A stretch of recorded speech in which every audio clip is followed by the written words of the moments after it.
Hello, আসসালামু আলাইকুম সবাইকে। কি অবস্থা সবার? নবম দশম শ্রেণীর রসায়ন অধ্যায় 5-এর 2 নম্বর ক্লাসে আপনাদের সবাইকে স্বাগতম। তো গত ক্লাসে আমরা কি দেখছিলাম? গত ক্লাসে হচ্ছে আমরা রাসায়নিক সংকেতের বিভিন্ন নিয়ম সম্পর্কে ধারণা লাভ করছিলাম। তো আজকে হচ্ছে আমরা দেখবো আণবিক সংকেত এবং গাঠনিক সংকেত থেকে।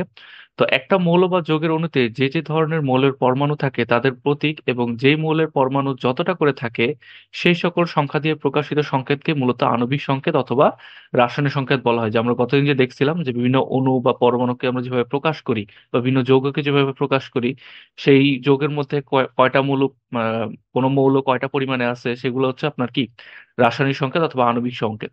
তো এই সম্পর্কে তোমরা ইতিমধ্যে জেনে গেছো। আবার একটা অণুতে, যেখান থেকে আরেকটা সংজ্ঞা বলতেছে যে একটা অণুতে মৌলের পরমাণুগুলো যেভাবে সাজানো থাকে প্রতীক এবং বন্ধনের মাধ্যমে তা প্রকাশ করাকে মূলত গাঠনিক সংকেত বলে। মূলত তার স্ট্রাকচারটা, সে কিভাবে গঠন আছে, সেটাকে মূলত গাঠনিক সংকেত বলা আছে। তো যেমন 3টা কার্বন পরমাণু 8টা হাইড্রোজেন পরমাণুর সাথে যুক্ত হয়ে একটা যৌগ বা অণু গঠন করে, যেটা হচ্ছে কি প্রোপেন। তো প্রোপেনের এই যে C3H এর এই সংকটটিকে আমরা আণবিক সংকেত বা রাসায়নিক সংকেত বলবো। কিন্তু সেটাকে যদি আমরা গাঠনিক সংকেত আকারে প্রকাশ করতে চাই তাহলে আমাকে লিখতে হবে এভাবে, যে আবার উক্ত যৌগে কার্বন পরমাণু 3টা একে অপরের সাথে শিকল আকারে যুক্ত হয় এবং অবশিষ্ট যোজনীগুলো হাইড্রোজেন দ্বারা পূর্ণ হয়। প্রতিটা কার্বনের যোজনী হয় কত? 4 করে। আমরা জানি যে কার্বনের যোজনী নর্মালি হয় কত? 4। তো নিচে প্রোপেনের গাঠনিক সংকেত দেখানো হলো। এই যে দেখেন, 3টা কার্বন, প্রত্যেকটা কার্বনের 4টা করে হাত আছে। হাত মানে হচ্ছে এখানে বন্ড, সে 4জনকে ধরতে পারে। তো এই 4টা হাইড্রোজেন মানে এই পাশের কার্বনটা হচ্ছে আপনার 3টা হাইড্রোজেনকে ধরছে আর একটা কার্বনকে ধরছে। এরকম ভাবে প্রত্যেকটা হচ্ছে আপনার কি 4টা করে বন্ড, মানে তার যোজনী 4টা করে করে হয়েছে। ঠিক আছে। আবার পানির আণবিক সংকেত যদি আমি চিন্তা করি, যে H2O, এখানে আমরা দেখতেছি অক্সিজেন শুধুমাত্র 2টা হাইড্রোজেন পরমাণুকে ধরছে এবং তার গাঠনিক সংখ্যাটা দেখতে অনেকটা এরকম। আবার মিথেনের ক্ষেত্রে যদি চিন্তা করি, যে মিথেন CH4, মানে কি কার্বন মাঝখানে থাকবে। আর যেহেতু আমরা এখান থেকে দেখছিলাম যে যেহেতু কয়টা হাইড্রোজেনের সাথে যুক্ত হয়েছে, 4টা হাইড্রোজেনের সাথে যুক্ত হয়েছে, তার মানে কার্বনের কত যোজনী? 4। এই জন্য সে 4টা হাইড্রোজেনকে ধরছে। ঠিক আছে, তার বন্ড হয়েছে 4টা হাইড্রোজেনের সাথে। তো এরকম স্ট্রাকচারাল ওয়েতে আমরা যখন কোন একটা যৌগ বা অণুকে লিখি তখন সেটা হয়ে যায় গাঠনিক সংকেত। তো কার্বন কার্বন এবং কার্বন হাইড্রোজেনের মধ্যে অবস্থিত প্রতিটা রেখা হলো এক একটা বন্ধন। এই যে প্রত্যেকটা রেখা যেখানে দেখতেছেন ছোট ছোট, এগুলো এক একটা বন্ড। ঠিক আছে। তো এগুলো হচ্ছে সমযোজী বন্ধন। সমযোজী বন্ধন সম্পর্কে এই অধ্যায়ে আমরা জানতে পারবো। গাঠনিক সংকেতের মাধ্যমে যৌগের অণুতে কোনো পরমাণু কয়টা করে আছে এবং তারা একে অপরের সাথে কিভাবে যুক্ত আছে সেটা কিন্তু আমরা জানতে পারি। তো এরপরে যে টপিকটা আছে সেটা হচ্ছে আমরা অষ্টক ও দুইয়ের নিয়ম, সেটা সম্পর্কে আমরা জানবো। যে অষ্টকের নিয়ম কি জিনিস আর দুইয়ের নিয়ম কি জিনিস। যে প্রতিটা মৌলই তার সর্বশেষ শক্তি স্তরে নিষ্ক্রিয় গ্যাসের ইলেকট্রন বিন্যাসের প্রবণতা দেখায়। আমরা কিন্তু সবাই জানি যে প্রত্যেকটা মৌলই কিন্তু নিষ্ক্রিয় গ্যাসের মতো ইলেকট্রন বিন্যাস হইতে চায়। ঠিক আছে, এই জন্য তারা দেখা যায় যে একজন একজন ইলেকট্রন দান করে নেয়, শেয়ার করে, এগুলোর মাধ্যমে সর্বশেষে গিয়ে তারা নিষ্ক্রিয় গ্যাসের ইলেকট্রন বিন্যাসের মতো অর্জন করে। তো হিলিয়াম ছাড়া সকল নিষ্ক্রিয় গ্যাসের ইলেকট্রন বিন্যাসের সর্বশেষ কক্ষ হতে কয়টা করে ইলেকট্রন আছে? 8টা করে ইলেকট্রন আছে। এই জন্য সবাই ওরা জেলাস। বাকি যে মৌলগুলো আছে তারাও চায় আমাদের শেষ কক্ষপথে কয়টা করে থাকবে? 8টা করে ইলেকট্রন থাকবে। তো অণু গঠনকালে কোনো মৌল ইলেকট্রন গ্রহণ করতে পারে, বর্জন করতে পারে এবং ভাগাভাগির মাধ্যমে তারা সর্বশেষ শক্তি স্তরে 8টা করে ইলেকট্রন ধারণের জন্য নিষ্ক্রিয় গ্যাসের ইলেকট্রন বিন্যাস লাভ করে। এই যে তারা হচ্ছে বন্ধন গঠনের মাধ্যমে তারা কি করে, তারা নিষ্ক্রিয় গ্যাসের মতো হতে চায়। এই জন্য তারা 8টা করে ইলেকট্রন বিন্যাস লাভ করে।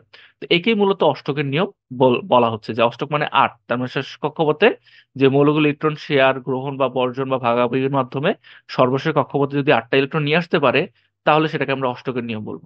যেমন CH4 মানে মিথান অণুতে কেন্দ্রীয় পরমাণু কার্বনের সর্বশেষ শক্তি স্তরে 8টা ইলেকট্রন কিন্তু বিদ্যমান আছে। যে CH4 অণুতে এই যৌগটার মধ্যে কার্বনের মধ্যে কিন্তু লাস্টে কক্ষপথে কয়টা আছে? 8টা ইলেকট্রন আছে। যে কারণ সে তার 4টা ঘাটতি ছিল, ওই 4টা ঘাটতি কার দ্বারা পূরণ হয়েছে? হাইড্রোজেন দ্বারা পূরণ হয়েছে। তো শেয়ার করছে এখানে ইলেকট্রন, যেখানে 4টা ইলেকট্রন কার্বন নিজস্ব আর 4টা ইলেকট্রন হাইড্রোজেন পরমাণু থেকে আসে। পাশে চিত্রতে তা দেখানো হলো। এভাবে পরমাণু সমূহ তার সর্বশেষ কক্ষপথে 8টা করে ইলেকট্রন ধারণ করে নিষ্ক্রিয় গ্যাসীয় ইলেকট্রন বিন্যাস লাভের মাধ্যমে যৌগ গঠনের পদ্ধতিকে মূলত বলা হচ্ছে কি অষ্টকের নিয়ম। এই যে দেখেন পাশে একটা ছবি দেওয়া আছে, যে কার্বন কিন্তু এখানে একটা একটা ছিল, তো হাইড্রোজেন যখন তারা শেয়ার করছে ইলেকট্রন, তো সর্বশেষ কক্ষপথে কয়টা করে হয়ে গেছে? 8টা করে ইলেকট্রন হয়ে গেছে। তো সে অষ্টকের নিয়ম ফলো করছে। তো অষ্টকের নিয়মের কিছু সীমাবদ্ধতা মানে ভুল ত্রুটির কারণে বিজ্ঞানীরা নতুন একটা নিয়মের উপস্থাপন করেন, যেটাকে বলা হয় দুইয়ের নিয়ম। যে দুইয়ের নিয়ম কি? দুইয়ের নিয়মটা অষ্টকের নিয়ম থেকে অধিকতর উপযোগী এবং আধুনিক। যে নিষ্ক্রিয় গ্যাসগুলো সর্বশেষ কক্ষপথে 2টা বা 8টা ইলেকট্রন বিদ্যমান, এটা আমরা জানি। তেমনি অনুগঠনকালে কোনো পরমাণুর সর্বশেষ শক্তি স্তর যদি এক বা একাধিক জোড়া ইলেকট্রন বিদ্যমান থাকবে, এটি হচ্ছে আপনার কি দুইয়ের নিয়ম। যে অর্থাৎ অণুতে যে কোনো পরমাণু সর্বশেষ শক্তি স্তরে যদি এক বা একাধিক জোড়া জোড়া মানে কি দুইটা দুইটা করে ইলেকট্রন অবস্থান করে তাহলে সেটা আমরা বলবো দুইয়ের নিয়ম। যেমন এখানে দেখেন যে বেরিলিয়াম ক্লোরাইডে অণুর কেন্দ্রীয় পরমাণুতে কি আছে, বেরিলিয়াম আছে, এবং শেষ সর্বশেষ কক্ষপথরে কয়টা করে ইলেকট্রন আছে, 2 জোড়া অথবা 4টা ইলেকট্রন বিদ্যমান। আবার BF3 তে দেখেন যে এখানে হচ্ছে অণুর কেন্দ্রীয় পরমাণু বোরন, এবং সেখানে সর্বশেষ কক্ষপথে কয়টা আছে, 3 জোড়া, মানে 6টা ইলেকট্রন বিদ্যমান। এই যে জোড়া জোড়া আকারে যে ইলেকট্রনটা আছে, দুইটা দুইটা করে, এটাকে মূলত মূলত বলতেছে দুইয়ের নিয়ম। তারপরে মিথেন চিন্তা করেন, আগেরটাতে আমরা যেটা দেখছিলাম যে মিথেনও কিন্তু 4 জোড়া আছে, তাই না, 8টা ইলেকট্রন টোটাল। তা এটার ক্ষেত্রে অষ্টকের নিয়মের ক্ষেত্রে আমরা ডাইরেক্ট বলবো কয়টা, 8টা ইলেকট্রন। আর দুইয়ের নিয়মের ক্ষেত্রে আমরা বলবো জোড়া আকারে, যেমন 4 জোড়া। ঠিক আছে। শুধু তাই নয়, কেন্দ্রীয় পরমাণু ছাড়াও অন্য পরমাণুগুলো, যেমন ক্লোরিনের সর্বশেষ শক্তি স্তরে 4 জোড়া, অর্থাৎ 8টি ইলেকট্রন বিদ্যমান। ঠিক আছে। তো ক্লোরিন সর্বশেষ শক্তি স্তরে 4 জোড়া, 8টা ইলেকট্রন বিদ্যমান। হাইড্রোজেনের সর্বশেষ শক্তি স্তরে 1 জোড়া অথবা 2টা ইলেকট্রন বিদ্যমান। এক্ষেত্রে সকল পরমাণু কি করে, দুইয়ের নিয়ম অনুসরণ করে। যৌগ গঠনকালে আমরা যখন দেখব তখন সবাই দেখবেন যে এই অষ্টকের নিয়ম অথবা দুইয়ের নিয়ম ভালোভাবে ফলো করে। কত পর্যন্ত, 1 থেকে 20 পর্যন্ত যে মৌলগুলো আছে তারা যৌগ গঠনকালে তারা মূলত অষ্টক এবং দুইয়ের নিয়মটা ফলো করে থাকে। তো আশা করি বুঝতে পারছেন। এরপরে আমরা জানবো হচ্ছে নিষ্ক্রিয় গ্যাস সম্পর্কে, যে তারা কেন স্থিতিশীল, তারা কেন কোনো বিক্রিয়ায় অংশগ্রহণ করতে চায় না। তো 45 অধ্যায়ে তোমরা নিষ্ক্রিয় গ্যাস অথবা 18 নম্বর গ্রুপের মৌল সম্পর্কে বিস্তারিত জানছো, যে যার 18 নম্বর গ্রুপে মূলত নিষ্ক্রিয় গ্যাসরা থাকে। তো এদের ইলেকট্রন বিন্যাস সম্পর্কে জ্ঞান লাভ করছো, তারপরও এখানে এদের ইলেকট্রন বিন্যাস দেখানো হইলো, যে দেখেন এটার লাস্টে কক্ষপথে কয়টা, দুইটা, এটার 8টা, এটার 8টা, এটার 8টা, এটার 8টা, এটার 8টা, দেখছেন সবারই 8টা অথবা 2টা ইলেকট্রন আছে।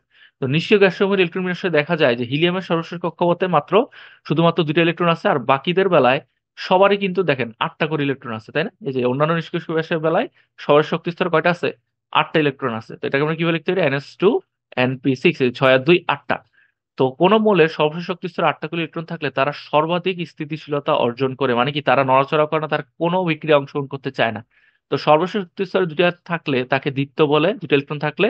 আর 8টা ইলেকট্রন থাকে তাকে বলা হয় অষ্টক। তো সর্বশেষ শক্তি স্তরে দ্বিত্ব এবং অষ্টক পূর্ণ থাকার কারণে নিষ্ক্রিয় গ্যাসগুলো অধিকতর কি হয়, স্থিতিশীল হয়। অধিকতর স্থিতিশীলতার কারণে নিষ্ক্রিয় গ্যাসগুলো অন্য কোনো মৌলকে ইলেকট্রন প্রদানও করে না, গ্রহণও করে না, কিছুই করতে চায় না তারা। এমনকি অপর কোনো মৌলের কাছ থেকে কোনো ইলেকট্রন গ্রহণও সে করতে চায় না। এরা রাসায়নিকভাবে অনেকটা কি হয়ে পড়ে, আসক্তিহীন, মানে অলস হয়ে যায়, মানে তারা কোনো কিছুতে, তার যে জায়গায় আছে যেভাবে আছে সেভাবেই থাকতে চায়। তো এরা অনেকটা নিষ্ক্রিয় হয়ে পড়ে। নিষ্ক্রিয় গ্যাস ছাড়া বাকি কোনো মৌলেরই সর্বশেষ শক্তিস্তর এরকম দ্বিত্ব বা অষ্টকপূর্ণ থাকে না ন্যাচারালি, ওদের ন্যাচারালি 8টা করে ইলেকট্রন আছে। ফলে তারা স্থিতিশীল হয় না অন্যান্য মৌলগুলা। অন্যান্য মৌল স্থিতিশীলতা অর্জনের জন্য সর্বশেষ শক্তিস্তরে দ্বিত্ব এবং অষ্টক পূরণ করতে চায়। এই জন্যই তারা সর্বশেষ শক্তিস্তরে ইলেকট্রন গ্রহণ করে, প্রদান করে, অথবা ভাগাভাগির মাধ্যমে বন্ধন গঠন করে তারা কি করে, সর্বশেষ কক্ষপথে হয় 8টা ইলেকট্রন নিয়ে আসে অথবা 2টা ইলেকট্রন নিয়ে আসে। ঠিক আছে। তো এরপরে যেটা আছে রাসায়নিক বন্ধন ও রাসায়নিক বন্ধন গঠনের কারণ, কেন মূলত রাসায়নিক বন্ধনটা হয়, যে 2টা হাইড্রোজেন পরমাণু পরস্পরের সাথে যুক্ত হয়ে হাইড্রোজেন অণু গঠন করে। অনুরূপভাবে হাইড্রোজেন এবং ক্লোরিন পরমাণু পরস্পরের সাথে যুক্ত হয়ে কি করে, হাইড্রোজেন ক্লোরাইড গঠন করে। প্রথম ক্ষেত্রে হাইড্রোজেন অণুতে 2টা ইলেকট্রন পরমাণুর মধ্যে এক ধরনের আকর্ষণ বল কাজ করে। আবার দ্বিতীয় ক্ষেত্রে হাইড্রোজেন ক্লোরাইড অণুতে হাইড্রোজেন এবং ক্লোরিনের মধ্যে এক ধরনের আকর্ষণ বল কাজ করে। এই ধরনের আকর্ষণ বলই মূলত হচ্ছে কি, রাসায়নিক বন্ধন। তাহলে আমরা কি বুঝলাম, যে রাসায়নিক বন্ধন মূলত হচ্ছে আকর্ষণ বলের কারণে হয়। যে অর্থাৎ অণুতে পরমাণু সমূহ যে আকর্ষণের মাধ্যমে একে অপরের সাথে যুক্ত থাকে, তাকেই মূলত বলতেছে আমরা কি, রাসায়নিক বন্ধন। যে পরমাণুগুলো নিজেদের কি আঁকড়ে ধরে রাখার একটা প্রবণতা দেখায়, একটা আকর্ষণ দেখায়, এই জন্য তারা একে অপরের সাথে যুক্ত হয়ে থাকে। তো কেন তারা পরস্পরের সাথে যুক্ত হয়ে থাকে, অণু তৈরি করলে, এটা একটা প্রশ্ন। যে তোমরা এর মাঝে জেনে গেছো যে প্রত্যেক মৌলই তার সর্বশেষ শক্তি স্তরে নিষ্ক্রিয় গ্যাসের স্থিতিশীলতা অর্জন করতে চায়। এটা কিন্তু মাত্রই আমরা দেখলাম, যে একই মৌল বা ভিন্ন মৌলের 2টা পরমাণু যখন কাছাকাছি অবস্থান করে, তখন তারা তাদের সর্বশেষ শক্তি স্তরে ইলেকট্রন গ্রহণ করে, বর্জন করে, অথবা ভাগাভাগি, তিনটার যে কোনো একটা ভাগাভাগির মাধ্যমে নিষ্ক্রিয় গ্যাসের ইলেকট্রন বিন্যাস অর্জন করে। এর মাধ্যমে তাদের মধ্যে এক ধরনের আকর্ষণ বলের সৃষ্টি হয়, যে আকর্ষণকে আমরা রাসায়নিক বন্ধন মূলত বলে থাকি। তো কাজে বলা যেতে পারে রাসায়নিক বন্ধন গঠনের মূল কারণটা কি, মূল কারণ হচ্ছে পরমাণুর সর্বশেষ শক্তি স্তরের ইলেকট্রন গুলো নিষ্ক্রিয় গ্যাসের মতো ইলেকট্রন বিন্যাস অর্জন করতে চায়। এই জন্যই যে প্রত্যেকেই চায় যে আমার হচ্ছে কয়টা থাকবে, 8টা করে ইলেকট্রন থাকবে, কার মতো থাকবে, নিষ্ক্রিয় গ্যাসের মতো থাকবে। এই জন্য তারা ইলেকট্রন গুলাকে গ্রহণ করে, বর্জন করে, ভাগাভাগি করার মাধ্যমে এক ধরনের আকর্ষণ বল ফিল করে। আকর্ষণ বল ফিল করার কারণে তারা হচ্ছে কি, এক ধরনের বন্ধন তৈরি করে একজন আরেকজনের সাথে। ঠিক আছে। তো এরপরে যে টপিকটা আমরা দেখবো গুরুত্বপূর্ণ, সেটা হচ্ছে ক্যাটায়ন এবং অ্যানায়ন। ক্যাটায়ন আয়ন কি জিনিস, যে আমরা জানি সাধারণ অবস্থায় পরমাণুর নিউক্লিয়াসে যতটা ধনাত্মক আধান বা পজিটিভ চার্জ বিশিষ্ট প্রোটন থাকে, নিউক্লিয়াসের বাইরে ঠিক শক্তি স্তরে ঠিক ততটাই কি থাকে, নেগেটিভ আধান থাকে, তাই না। এই জন্য তারা কি, নেগেটিভ পজিটিভ কাটাকাটি করে নিষ্ক্রিয় অবস্থায় থাকে। এটা আমরা অধ্যায় 3-এ শিখছি, যে যে কয়টা বাইরে ইলেকট্রন থাকে তার ভিতরে সে কয়টাই প্রোটন থাকে। তো এরপরে পরমাণুটা সাময়িকভাবে কি হয়, চার্জ নিরপেক্ষ হয়। ধরেন আপনার যদি ভিতরে দুইটা প্রোটন থাকে, বাইরে দুইটা ইলেকট্রন থাকবে, আর প্রোটন হচ্ছে আপনার কি পজিটিভ, ইলেকট্রন হচ্ছে নেগেটিভ, তাহলে +2 - 2 কাটাকাটি করলে কি থাকে, জিরো, তাহলে সামগ্রিক অবস্থায় জিরো তাদের চার্জ। তো এরকম একটি আধান নিরপেক্ষ পরমাণুর বাইরের শক্তি স্তর থেকে এক বা একাধিক ইলেকট্রনকে সরিয়ে নিলে পরমাণুটি আর আধান নিরপেক্ষ থাকবে না।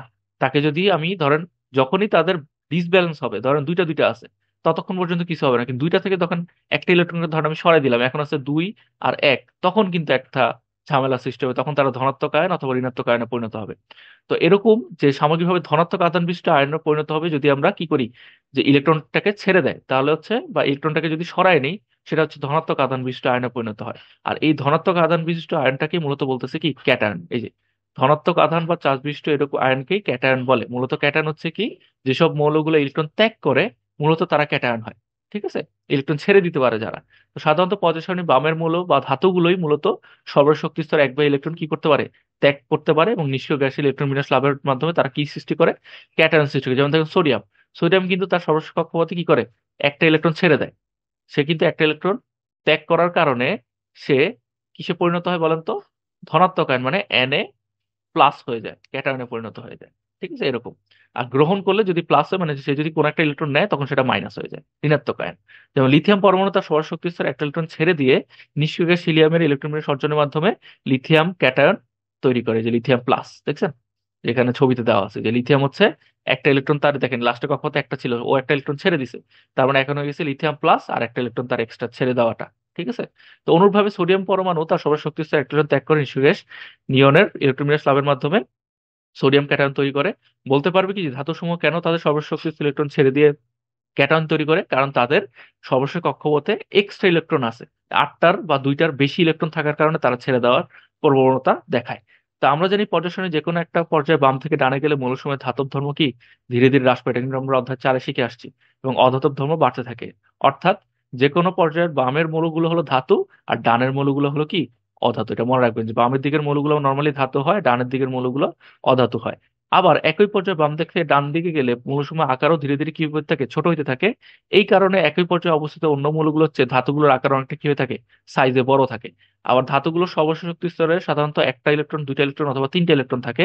আকার বড় হওয়ার কারণে ধাতুগুলোর সর্বশেষ শক্তি স্তরের ইলেকট্রনগুলোর নিউক্লিয়াস থেকে অনেকটা দূরে থাকে, যেহেতু সাইজ বড়, এই জন্য এই যে যে ইলেকট্রনগুলো আছে এগুলা নিউক্লিয়াস থেকে অনেকটা দূরে থাকে। এই জন্য নিউক্লিয়াসের সাথে তার যে আকর্ষণটা, আকর্ষণ বল, সেটা অনেকটা দুর্বল থাকে। তো ফলে এদের আয়নীকরণ শক্তির মানও অনেকটা কি হয়, কম হয়। আয়নীকরণ শক্তি আমরা কি দেখছিলাম, যে একটা ইলেকট্রনকে ছেড়ে দেওয়া। ঠিক আছে। তো অর্থাৎ মানে যতটুকু বল প্রয়োগ করতে হবে, আমরা কিন্তু অধ্যায় 4-এ দেখে আসছি আয়নীকরণ শক্তিটা কি, যে গ্যাসীয় অবস্থায় 1 মোল কোনো পরমাণু থেকে যদি আমরা একটা ইলেকট্রনকে কি জোর করে সরিয়ে নিই, তাহলে হচ্ছে সেটা হচ্ছে আয়নীকরণ শক্তি। তো সামান্য পরিমাণ শক্তি প্রয়োগ করলে কিন্তু ধাতুগুলো তার সৌরশক্তি স্তরে এক বা একাধিক ইলেকট্রন ত্যাগ করে কাছাকাছি নিষ্ক্রিয় গ্যাসের ইলেকট্রন বিন্যাস অর্জন করে। মানে তাদের আকর্ষণ বল দুর্বল হওয়ার কারণে তাদেরকে যদি আমি একটু ফোর্স করি, মানে একটু যদি শক্তি দিই বাইরে থেকে, তাহলে তারা কি করে, ইলেকট্রন গুলো ছেড়ে দেয়, ছেড়ে দেওয়ার কারণে তারা ক্যাটায়নে পরিণত হয়ে যায়।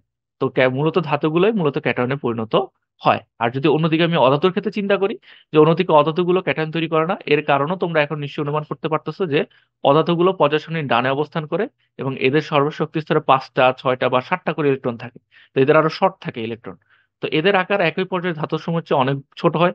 তো যত ছোট হবে তত কি আকর্ষণ বল নর্মালি কি থাকে, নিউক্লিয়াসের সাথে বেশি হয়, তারা তত আঁকড়ে ধরে রাখতে চায়, ছাড়তে চায় না।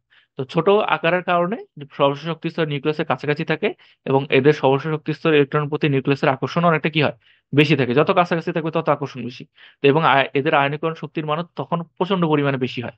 তো তাদেরকে সহজে ছড়া, মানে ইলেকট্রন গুলোকে বের করে আনা যায় না।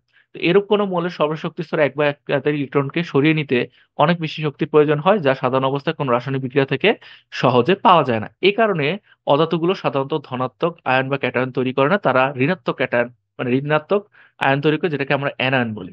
তো তাহলে কি অধাতুগুলো তার সৌরশক্তি ইলেকট্রন কোনো পরিবর্তন ঘটে না? অবশ্যই ঘটায়। যেহেতু এদের সর্বশেষ কক্ষপথে অক্সটক অপেক্ষা সাধারণত এক বা দুইটা ইলেকট্রন ঘাটতি থাকে, তখন সেই সংখ্যক ইলেকট্রন সে কি করে, গ্রহণ করার মাধ্যমে নিষ্ক্রিয় সেই স্থিতিলতা বা ইলেকট্রন বিন্যাসটা অর্জন করে। এই জন্য তার ইলেকট্রন আসক্তির মান কি বেশি, সেই ইলেকট্রন আরো নিতে চায়। ইলেকট্রন আসক্তি মানে কি, কোন ইলেকট্রন নিতে চাওয়া। তো ইলেকট্রন গ্রহণের ফলে এদের নিউক্লিয়াসে অবস্থিত ধনাত্মক প্রোটন সংখ্যার চেয়ে ঋণাত্মক আধান বিশিষ্ট ইলেকট্রনের সংখ্যা বেশি হয়ে যায়। ফলে সামগ্রিকভাবে অধাতব পরমাণু ঋণাত্মক আধান বিশিষ্ট হয়ে যায়, ডিসব্যালেন্স হয়ে যায়। তারা বাইরের দিকে ইলেকট্রন বেশি হয়ে যায়, ভিতরে প্রোটন সংখ্যা কমে যায়। তো এভাবেই ঋণাত্মক আধান বিশিষ্ট অধাতব পরমাণুকে কি বলা হয়? অ্যানায়ন বলা হয়। যেমন ক্লোরিন পরমাণু একটা ইলেকট্রন গ্রহণ করে আর্গনের ইলেকট্রন বিন্যাস লাভ করে, এবং সেটা হয়ে যায় কি? ক্লোরিন মাইনাস, মানে অ্যানায়ন, ক্লোরিন অ্যানায়ন তৈরি করে। ঠিক আছে, এই যে দেখেন, ক্লোরিন পরমাণু উল্টা আরো একটা ইলেকট্রন নিছে, নেওয়ার কারণে তার এখানে একটা আরো ইলেকট্রন যোগ হবে, এখানে একটা ইলেকট্রন যোগ হবে, তার কারণে সে ক্লোরাইড আয়ন হয়ে গেছে, Cl মাইনাস। ঠিক আছে। তো এটা গেল আমাদের মূলত যৌগের বন্ধন, রাসায়নিক বন্ধন কেন হয় এটা আমরা দেখলাম। যে আজকে ক্লাস এতটুকু পর্যন্ত, আমরা নেক্সট ক্লাস থেকে আয়নিক বন্ধন, সমযোজী বন্ধন, ধাতব বন্ধন কিভাবে হয় সেগুলো সম্পর্কে বিস্তারিত ধারণা লাভ করবো। আজকের ক্লাসে যদি আপনাদের কোনো সমস্যা থেকে থাকে আমাকে কমেন্ট বক্সে কমেন্ট করে জানাতে পারেন, অথবা হোয়াটসঅ্যাপে আপনাদের ক্লাস 9 এবং 10-এর জন্য আলাদা গ্রুপ খুলে দেওয়া আছে, আপনার কমেন্ট বক্স মানে ডেসক্রিপশন বক্স থেকে সেখানে জয়েন হতে পারবেন। আশা করি সবাই ভালো থাকবেন। আসসালামু আলাইকুম। আল্লাহ হাফিজ।